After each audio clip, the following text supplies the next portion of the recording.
First and foremost, your pitch was so good at Shark Tank. How did you prepare for that pitch? You want me to be right or you want me to be honest? Honest.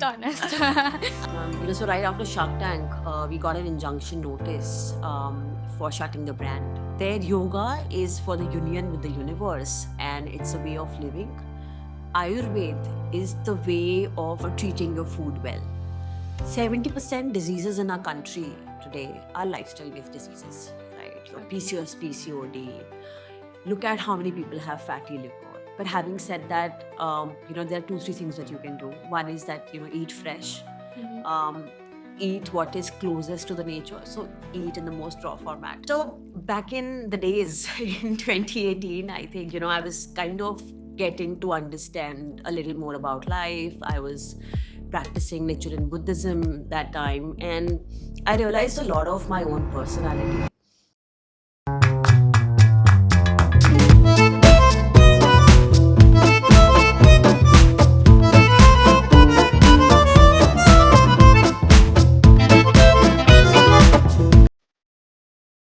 Hello, everyone. Welcome to Dopamine High, where we talk about life, love, and everything in between. Today, I'm thrilled to announce our very special guest, Ms. Riddhima Arora, a Shark Tank contestant who secured a deal by Aman Gupta, founder of Boat. She has been featured in Business World 40 Under 40 and has represented India at House of Lords, UK. Welcome to the show. How are you feeling today? I mean, What is Namya? So back in the days in 2018, I think, I was kind of getting to understand a little more about life. I was practicing Nichiren Buddhism that time, and I realized a lot of my own personality. And I think I changed as a person a lot during that time. Okay. I became like purely vegetarian, no garlic, no onion.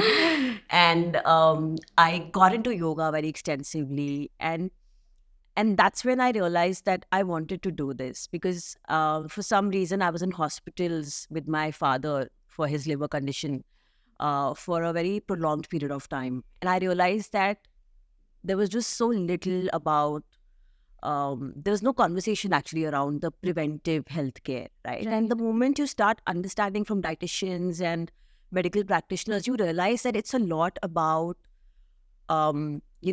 symptomatic treatment. There is nobody who's interested to go deep to the root cause of why you had a problem, right? And then me being me, I ended up, talking to a lot of people who were sitting around waiting areas, waiting rooms in the hospital. And I realized that they probably had that issue maybe 7 or 8 years ago. Right. But they missed those small symptoms over a period of time, and then they got into a trouble they could not come out of. Okay. Right? And that gave me a hit that maybe we can do something. And of course, there are parallel stories, So I lost about 86 kgs in 12th grade. I reversed my PCOS. I lost about 30 kgs. Okay. And of So course, everything that's out on the internet and out on your website, you've tried it on yourself? The PCOS yeah, I mean, very unfortunately, I was the guinea pig because I remember, I got so obsessed with eating the right thing at one point of time that I started and that those days, you didn't have those metabolic regulators that you have today, So I would prick my finger and see what is my blood glucose now after my dinner or before my lunch. And I remember people at my office thought that I'm some mad nut. But I actually tried a lot of these products on myself. And of course, initially, when we were doing pilot, I think 2019, I started doing these small pilot. And I think that went around for a year before we kind of formally launched these products.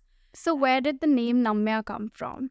So I was practicing Nichiren Buddhism, and I think a lot of my life got structured on the way because of that. And so there's a chant that you do. It's called Namyo Varenge Kyo.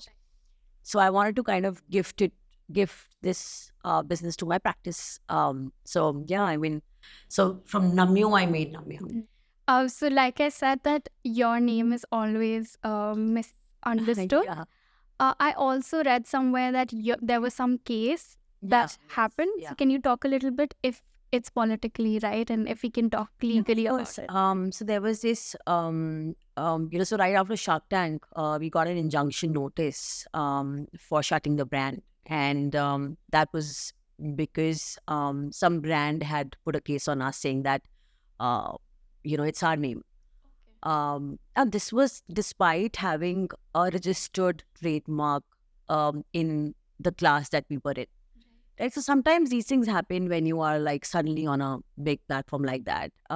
So yeah, that happened. We had to shut the sales for about um 60, 70 days. Then we got the injunction removed, and got the brand back, and did not even Finally won the case. yeah, and did not even stop in between. We just like removed the name Namya and sold the products by the name Ridhima Arora. Okay. Yeah, so that also happened. And then so there was a lot of chaos, lot of movement at the peak of everything. If You know, you it don't all get, mind yeah. sharing, how much loss did you suffer during that time?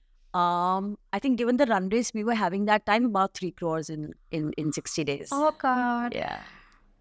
So that was it. So I think people who know about it, they know that it was pretty quick. We got it live and everything. But yeah, that happened, and that also helps you understand that the best moments of your life may not necessarily be the happiest moments. So the way you scale up, I think the problems also kind of come in, and that then is you true.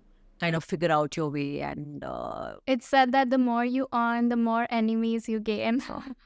you know that will always be there.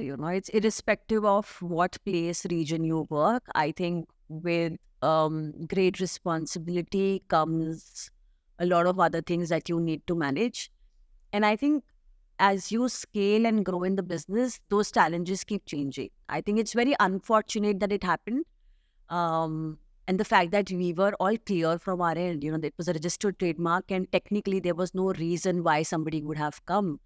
Um, but that's how judiciary in India is. You need to kind of pay your way through. So I don't want to comment on that, but I think, yes, that was a very disheartening moment for us. Is there any time in life that you've thought that you want to give up? A lot of times, Saisha, I think it just keeps happening all the time. Like every every third day there's a new problem, and you're like, is it even worth it? Because I don't know if you're catching up with so much of news around, people getting heart attacks. There's just so much of stress in founders, co-founders, and uh, it's a fine line between you have to live life and you have to also like achieve your dreams, and in between there's a lot of chaos and hassle.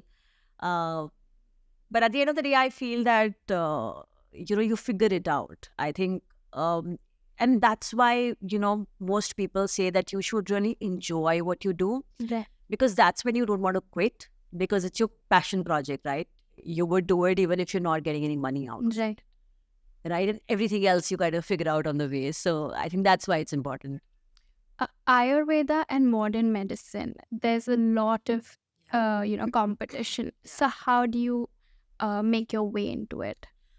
I mean, so modern medicine, I think, should be your last resort, because the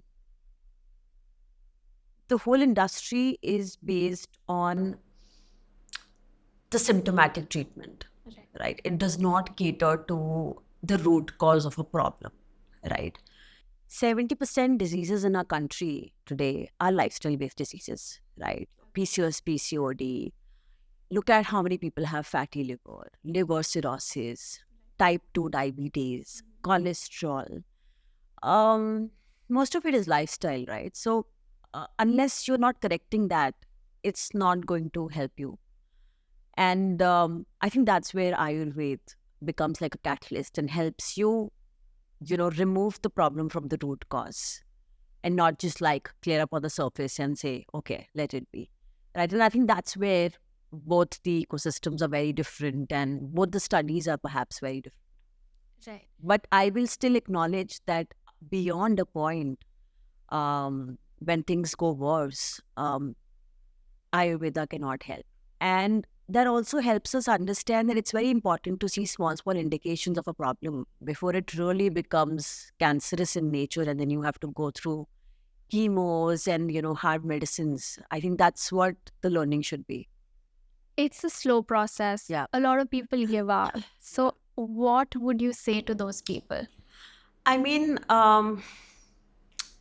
And how anything. can they trust in your brand and, continue to carry it forward? I think I will probably tell people who definitely are very against the format is try it for a particular time. It could be 5 days, 10 days, 15 days. If you like it, do it. If you don't like it, don't do it. Right? Because at the subtle level, these are things that you start, like people who drink our liver cleanse tea or people who drink our women's health tea. Women with PCOS and PCOD will tell me on the third day that, my bloating has drastically reduced. People who are drinking the liver cleanse tea will come back and say in 7 days that, my constipation is not there anymore. Right? People who drink maybe the diabetes tea will say that मेरे को खुजली नहीं हो रही है. Right? Because blood glucose spikes sometimes give a lot of like khujli. And so they will come back. So small symptoms you'll start seeing. The moment you start trying our products or Ayurvedic herbs, whatever you call it. And I think that is a good testimony to the fact that it works. It might be slow, but anything which is sustainable will be slow. Fast money, fast cash, Instagram generation. This is like, I don't want to comment on that, but these are not very long-term sustainable things. Gen Z in particular, Yeah. they're not into Ayurveda. Yeah. What would you say to that? Not in most of the things. But I don't want to comment on that. I mean, I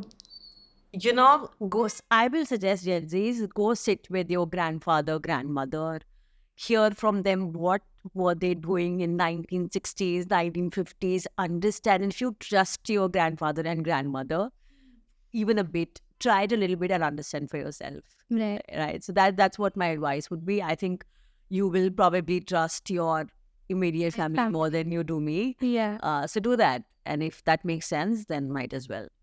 Which is one product that we can take in winters? All of our products, except for Gond Katira, are Okay. great for winters. In fact, a lot of these Ayurvedic herbs are high in pitta, right? So that gives, it generates a little bit of heat in the body. Right. Right. Can you explain what pitta is? So, so by the nature of Ayurveda, there is Vat, there is Pitta, there is Kapha, right? So Kapha is earth. Kapha is also, it gives you stability. Pitta is fire. Pitta is usually high in people who are young. Pitta also is a denomination or an indication of something which has heat, which has fire element in it. And Kapha, of course, Vat is of course air. So some ingredients or some foods will have high pitta, और जैसे कहते हैं ना हम कि इसको खा के गर्मी हो गई या गर्मी पड़ गई. So that is, so let's say people say that soak almonds in water because वो गर्म करेंगे, right? So that the pitta is high. It's a lot of these Ayurvedic herbs, the pitta is high, so the best time is to take them in winters. Yeah. So most of our products are very winter friendly. Most of them are good in summers as well. But yes, like Shilajit is something that we tell people to have it in winters. Heart tea, Arjuna Chal that I was talking about, that is a great product in winters, not so much in summers. And before Namme, I think you were doing a job, right? Yeah. So how did that shift happen? I think there was this point of inflection where I realized that, so I was very closely, I've actually not answered this question, but I will today. There was this one moment where I was in a startup and my founder, I was very closely working with my founder, and my founder was literally my mother's age. And it was literally like 8-ish in the night. And he was like, so Vaishnav, let's discuss this. And he was literally on the whiteboard writing something. And I saw him, and for a moment I was like, he's literally my mom's age. Look at his passion, the way he's writing on the board at 8 in the evening. And all I wanted to do that time was leave. And that's when I realized, I said, I'm smart. I have it in me, but why am I not feeling the way he's feeling? And Like he was an inspiration. he was an inspiration. Of course, I still look up to him. And he's called Vishal Sehgal, by the way, just in Okay. case he watches this. Right. And he's also co-founder of Lava. And then he, launched another brand called Automate, which is into smart homes. So which was the company that you So I worked with Lava Okay. first for 3 years, and then I was working in Automate, where the team was very small, and I was part of the core team. Mhm. And coming back to that situation, I realized that the passion was missing, and I was always passionate about health, especially when I lost my weight and I went deep into it. Yoga. I became like a today I can practice and teach yoga in any part of the world. I got my certifications done. I got my certifications in Ayurveda, uh, but I never thought I could do it mainstream. And I think that's when I wanted to quit and figure out that what is my passion point. So I took like 6-8 months of break, figured out, and then Right. yeah. How did you prepare for that pitch? You want me to be right or you want me to be honest? Honest. I actually didn't. Okay. Apart from what happens typically at the studio round, which you see on television. So they give you like the initial 5 to 8 minutes, like that is scripted, Okay. where you like come in and you pitch the product, and there is a narrative around the product that you do. Some people will come and do a skit, some people will have dialogues, right? So only that part of your pitch is prepared. Okay. Everything else is organic, right? The moment the questionnaire starts, Right. everything is like organic. Okay. And that answers to a lot of questions where people ask, "Ki ye to scripted hai?" Right. So none of it is scripted. It's just the initial part where you're communicating your Yeah, part. because yours is so dramatic and everybody had the eyes on you. I mean, when I enter and I say that ye Monday ke liye, ye Tuesday ke Tuesday liye, ke right? liye, yeah. That was scripted because that's part of what you want to communicate, because Right. you're also coming on television, so it needs to, get TRP. TRP. But other than that, everything else is just very organic, right? So, that was prepared. That initial 5 to 8 minutes, and then everything else was just business, So no preps at all. How did Namya reach Shark Tank? Again, I think I should thank God for that, because I did not know that there was something like this happening.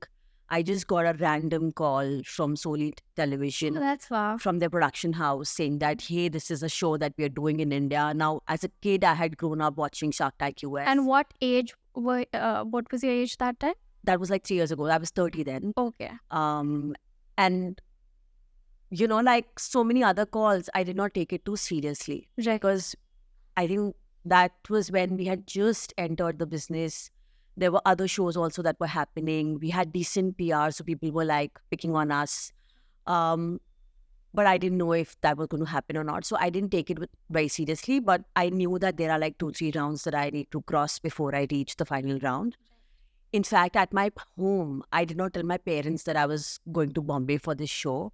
I just told them I'm going to Bombay, and they would not even like cross question. But yes, Sony Television called us up. We cleared all the rounds. Then How many rounds are there? so there are about 2 rounds in between before the final round happens.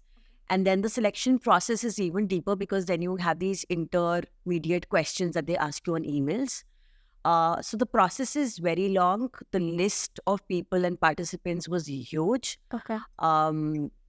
And that's why I say that we maybe got lucky, because sometimes, very good brands and products get missed in the shortlisting process, right? What was your first product?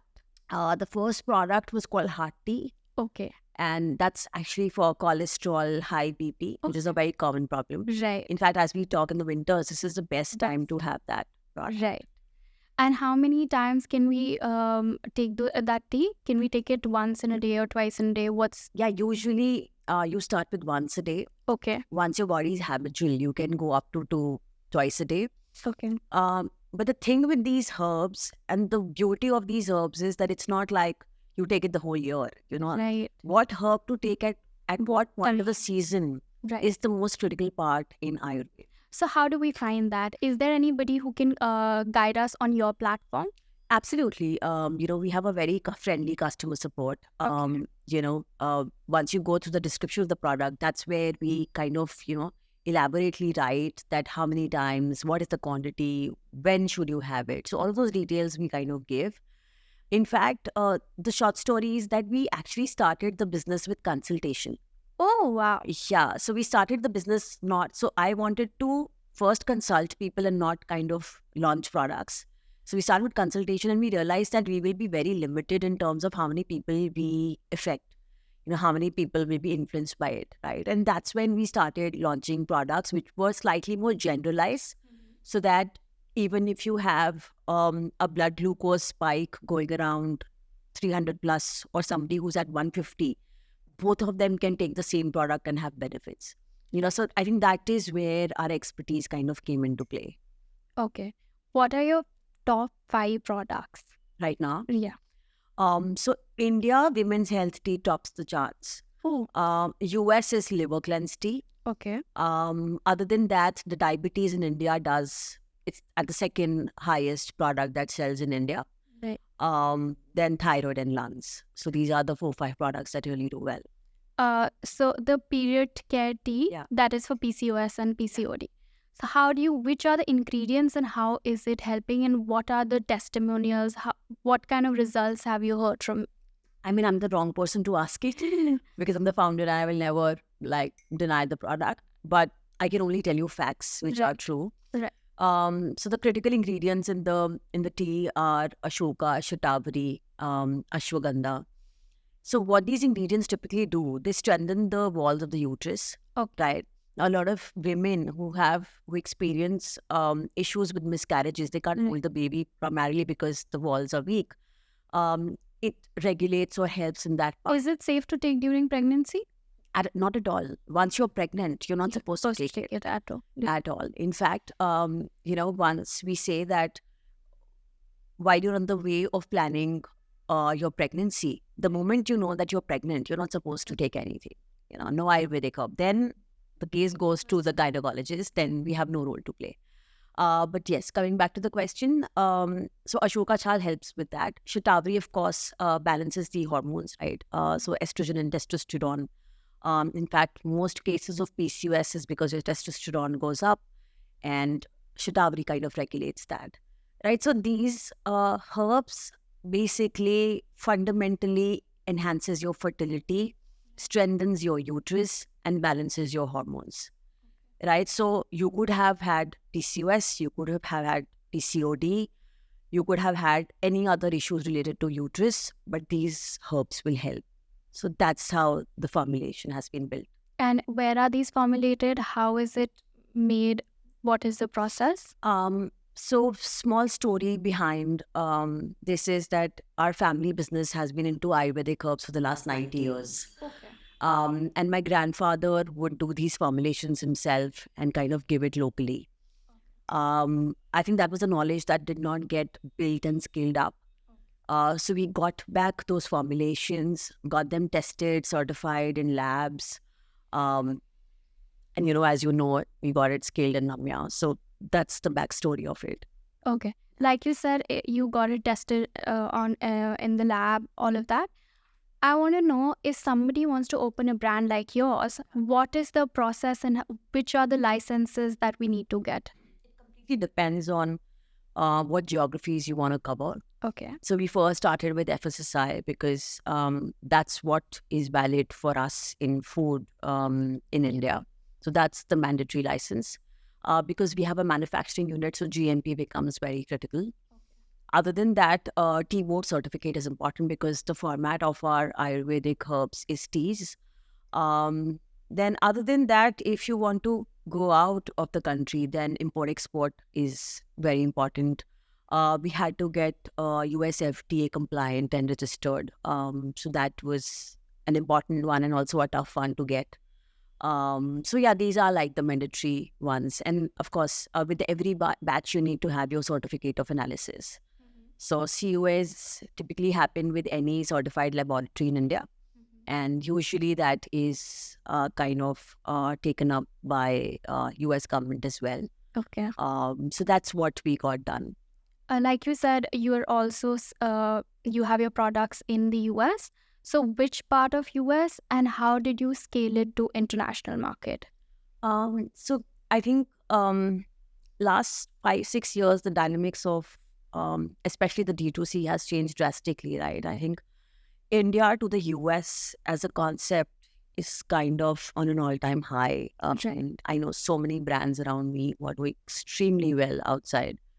Um, and I think the ecosystem, by virtue of what has happened and the scale at which it has happened, I think the ecosystem is now, thankfully, by the government of India, is very smooth now. So we started with the D2C, which is a Shopify, store, and just starting through the website.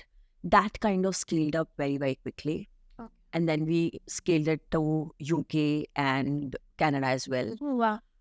In fact, as we speak, we are getting onboarded on Rakuten in Japan. Amazing. So now the ecosystem is so integrated that it's much easier to kind of go out and get stuff done. Of course, logistics is like a big problem. Customs is still something that we are trying to figure out, especially in Canada. You know, the things are like very uncertain there with all the strikes happening. But yeah, it's like you figure it out on the way, kind of a thing. Right. Yeah. What are the stats in the US? As in the sales stats? Sales stats. So right now, about 1/3 of the business is coming from the US alone. That's great. Yeah. Okay. And that's all in the last 6 to 8 months. I mean, before that, we were just restricted to India. Mm-hmm. And then we had tried a little bit in 2022 and it didn't work out and we kind of pushed out. And then we retried and boom, it was like, so yeah, I mean, we're still in the process, but yes, I think it's going well. So are you planning to, take it somewhere else as well or just the US, UK market? I mean, right now, so our strategy typically is to go one region and go deep. And that's what it has been. It's the same reason why we've not delved so deep in the offline markets in India, because we try and do one region and do it properly, like one channel. And that's going to be the same thing with US and UK as well. I think we're going to just like do it well and then maybe think about other regions. Coming back to India, which are the cities that you're getting the most business from? South and West does pretty well for us. Bombay tops up the charts, followed by Bangalore and Chennai, Pune.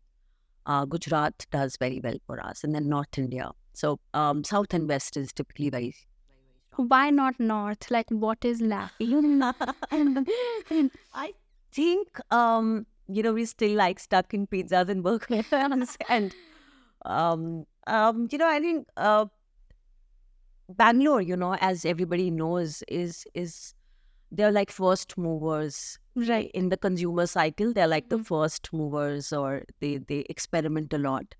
So I think that audience is kind of equipped to kind of try first. And I think it's just the way e-commerce has been all through, since the time I am seeing, which is like 2015. I think that's how the e-commerce trends have been, and that's what we followed probably. And you started from Jammu. Yeah. Where else do you have your offices and where are you mainly working from? So we have an office in Gurgaon, Okay. and now we have an office in US. Okay. But yes, the manufacturing happens in Jammu. And then in addition, and of course, now we have warehousing ecosystems in India. We have about 6 warehouses around pan India. But yes, the core of the business still stays Jammu. Stays in Jammu. Yeah. And why is that so? So the sourcing of the raw material, which is your Ayurvedic ingredients, it was already set up here. Okay. So we didn't want to move that so much. And then, of course, we have a different business where all the sourcing of the ingredients happen. And then we wanted to keep that in line with what was happening here. Because that's like bulk sourcing. that supports us. So we wanted to keep the channels together. And most of your ingredients are from Jammu and Kashmir, or are they from different parts? Sadly, Okay. spices come from South.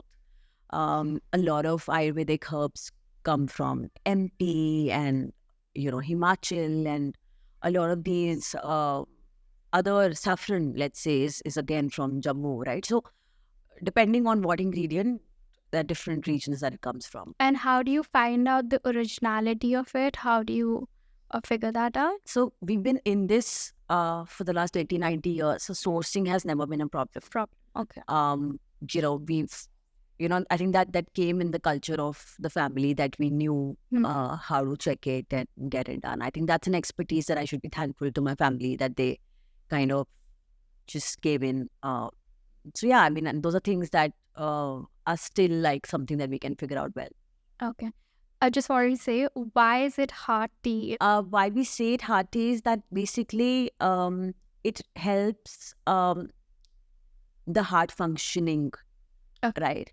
So anybody who has a problem related to heart, that's a great product to have, because it helps in thinning the blood.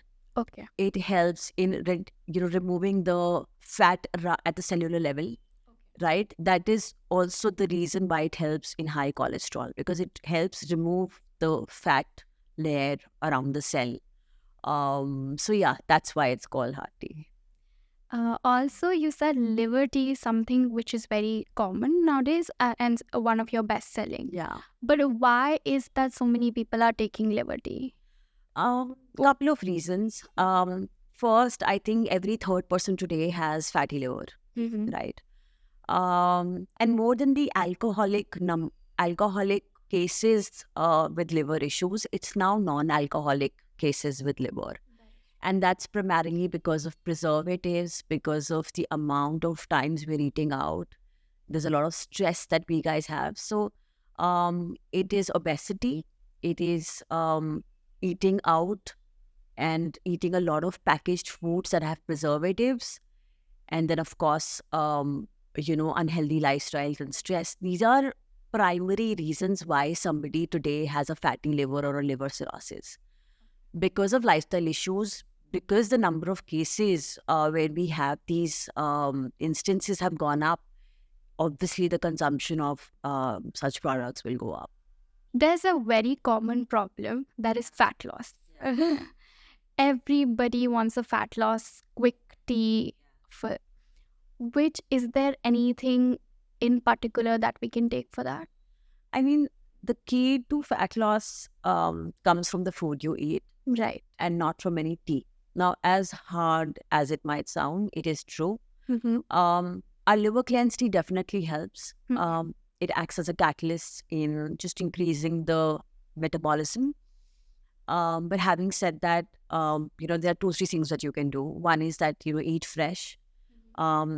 Eat what is closest to the nature. So eat in the most raw format is what we suggest. Right. Follow intermittent fasting in the way where you follow the rays of the sun, right? So the thumb rule is that you eat the heaviest meal when the rays of the sun are at the highest, right? So you don't do elaborate dinners. You basically do elaborate brunch, or right? Or whatever, know. So because the logic is that your Jyothar Agni, or the digestive fire, is at the highest when sun is at its peak, right? It basically correlates with the rays of the sun, right?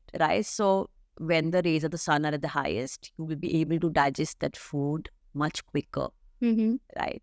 And then the third thing, of course, is that we do suggest the liver cleanse tea, because liver being first the biggest organ in the body and the organ which has the most load of, metabolizing everything that you're eating, right? So the moment you regulate that metabolism, that's when, you can convert that fat into energy much quicker, right? So that it doesn't settle as fat in the body, right? The logic stays the same.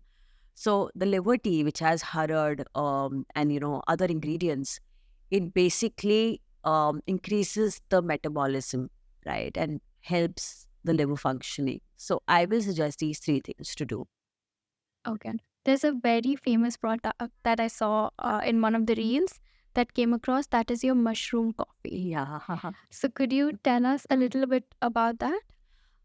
Yes, the idea came from the fact that a lot of these coffee drinkers were coming to us and saying that, hey, we don't drink tea. Do you have anything in coffee? Right. And as a brand, we don't do coffee at all. So so this was a version that was gifted to them. But we wanted to do a product which does not have so much of caffeine Right. and where we could add these herbs or mushrooms or something that could give additional value, right? Mm. So we launched this product, which is a decaf coffee, and it is blended with these mushrooms that have these, I would say, extra power. So somebody who doesn't want to go so extreme as Shilajit, but wants to have that extra power or extra push through the day to just combat with, the tasks of the day. So these mushrooms have, it basically helps with your memory. It gives you better energy. So multiple benefits. Cognitive resonance kind of goes up very quickly with these shrooms. So we wanted to do that blend and launch something which was completely herbal, completely decaf, and also a good gift to coffee lovers. So that's the product. Okay. There's another very famous product of yours that is Shilajit, as you said. So is there anything that is for men in particular? Because just like a female, we have PCOS, PCOD. In men, we have ED. They could be low sex drive, Yeah. all of that. Yeah. So is there something for that? So Shilajit for sure. Right. And you're not the only brand who's doing it. Shilajit is a very common product otherwise as well. But for sexual drive, I would definitely suggest Shilajit. But people who go to the gym regularly and have a very chaotic day, I would still suggest Shilajit to them. In fact, Shilajit, you know, just breaking the myth, it's actually good for women too. And especially for women with PCOS. Oh, okay. Right. So a lot of people don't know about it because the perception of the product is just correlated to sexual health in men. Men, right. But it has multiple benefits. But yes, coming back to the question, liver cleanse tea is great for men. Yeah. Because today I think our lifestyles allow us to drink on weekends, and our livers probably are not functioning the way they are. They should be rather. So I think liver cleanse tea is great. Lungs cleanse again is a great product for men. For additional boost of energy, if it's not winters and if it's not, you don't want to go as extreme as Shilajit, you could definitely try ashwagandha. So yeah, these are the products that I would suggest. Okay. Any product for summers, like we talked about pith. So, a lot of people get acne and there's fire and all of that. Yeah. Is there anything? Oh yeah, absolutely. We do a product. It's called Gond Katira. Right. It's a product that is specifically to be used in summers. It can't be used in winters because the tasir or the basic nature is cold. Right. Now, what that product typically does, it has extreme amount of fiber, rice, and it's a great prebiotic.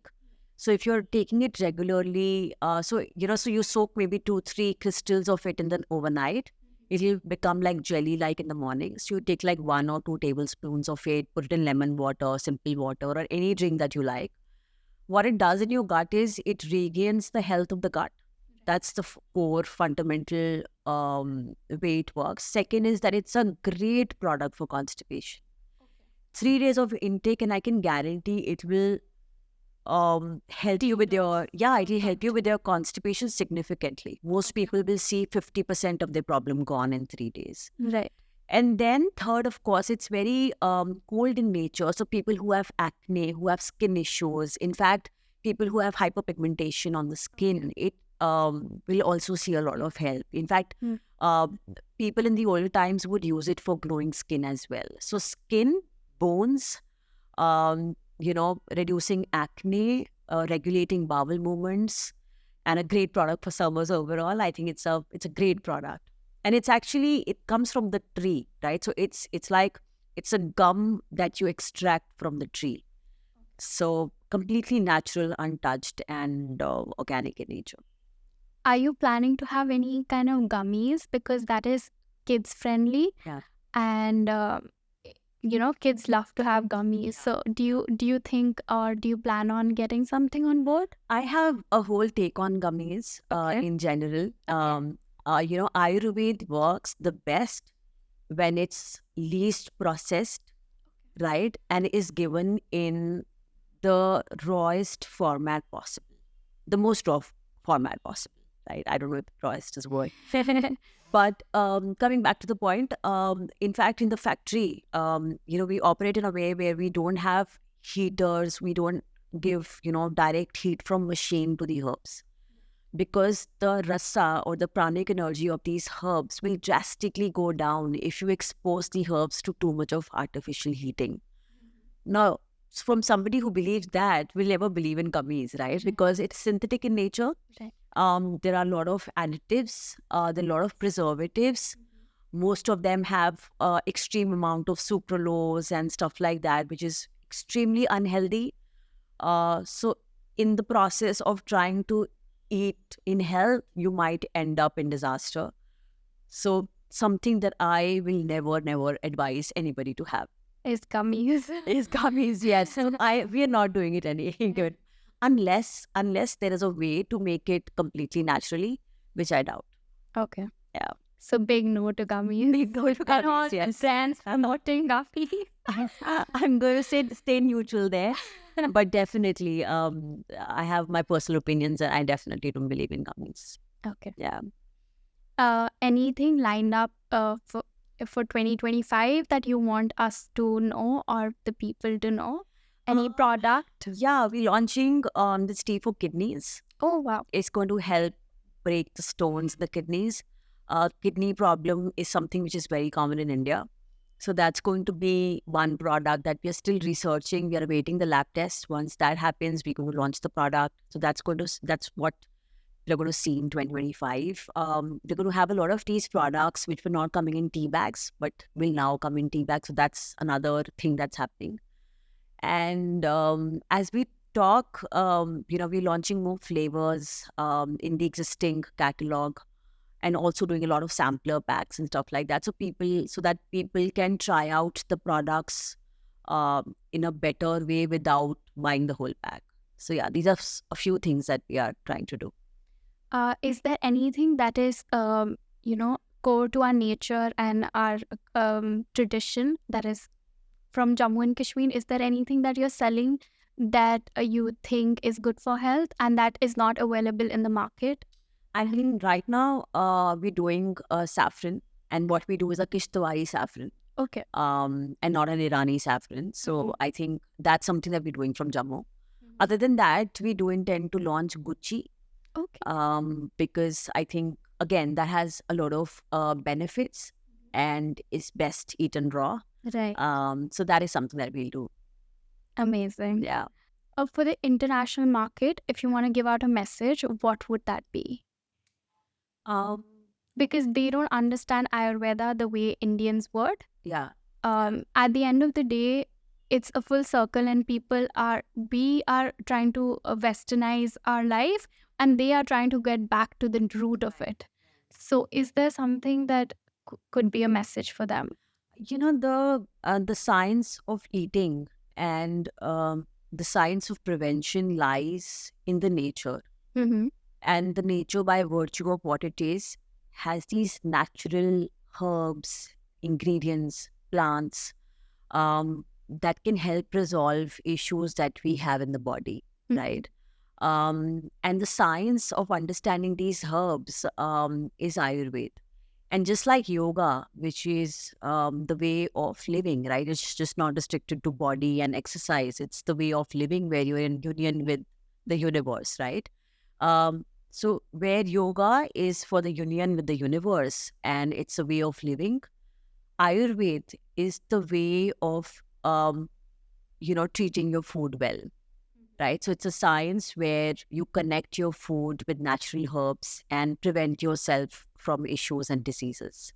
So I think it's very interlinked, and it's a gift of nature to us. And now there are research papers that talk about and that they prove how these herbs actually help different organs of the body. Thank you so much. It was lovely having you. Thank you for inviting me. Is there anything that you can do for our subscribers? Oh, absolutely. I think the name of the podcast calls for it. Let's do a, I think so we can give a coupon code. So dopamine 15. Oh, So you get nice. 15% off on any product that you buy from the website. Lovely, lovely. So like, Share. subscribe to Dopamine High.